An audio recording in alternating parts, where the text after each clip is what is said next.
অঙ্কটিতে কি বলেছে? দুটি সংখ্যার গুণফল 750 এবং ভাগফল 6/5 হলে সংখ্যা দুটির অন্তর কত? তো এই অঙ্কটা আমরা এক্স ধরে করতেই পারি, শুধুমাত্র এক্স ধরে, যে একটা সংখ্যা এক্স ধরলাম আরেকটা সংখ্যা 750/x। তো এভাবেও করা যাবে অঙ্কটা। যদি এভাবে করি তাহলে একটু দেরি হয়ে যায়, তো আমি তোমাদের এভাবে করাবো না, আমি অন্যভাবে একটু দেখাচ্ছি। তো এখানে ভাগফল দুটি সংখ্যা দেওয়া আছে 6/5, তাহলে এই 6/5কেই আমরা অনুপাতে নিয়ে যেতে পারি, মানে সংখ্যা দুটির অনুপাত ধরতে পারি এই 6/5। ঠিক আছে, তো কেন ধরবো এই 6/5কে আমরা অনুপাত, সেটা তোমাদের আগে একটু দেখিয়ে নিই সাইডে। তো ধরো কোনো একটা সংখ্যা, মানে হচ্ছে ধরলাম 90, ঠিক আছে, তাহলে 90কে 80 দিয়ে ভাগ করতে বললো, তাহলে ভাগফলটা কত পাবো? কেটে দিলে 9/8, এটাই ভাগফল পাবো, তাই তো?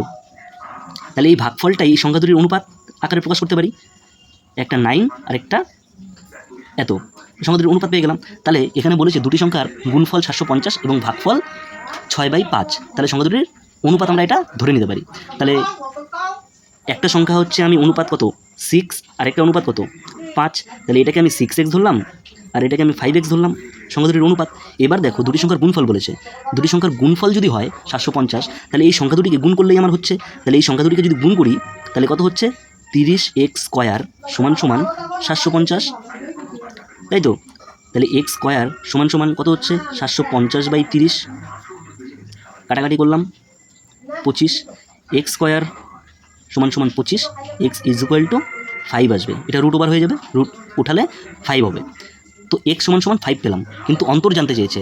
এবার দেখো এক্সের মান পেয়ে গেলাম, তাহলে 5 6 কত 30 এবং 5 5 25, বিয়োগ করে দাও, 5 পেয়ে যাবে অন্তর। তাহলে অপশন নাম্বার বি হচ্ছে এটা সঠিক উত্তর। যদি অঙ্কটা তোমরা বুঝে থাকো তাহলে এই নেক্সট অঙ্কটা তোমরা নিজেরা করবে এবং আমাকে কমেন্ট করে জানাবে। যদি ভিডিওটি ভালো লেগে থাকে তাহলে লাইক কমেন্ট শেয়ার করে দিও, এরকম নতুন নতুন আরও ট্রিক্স তোমাদের জন্য নিয়ে আসবো।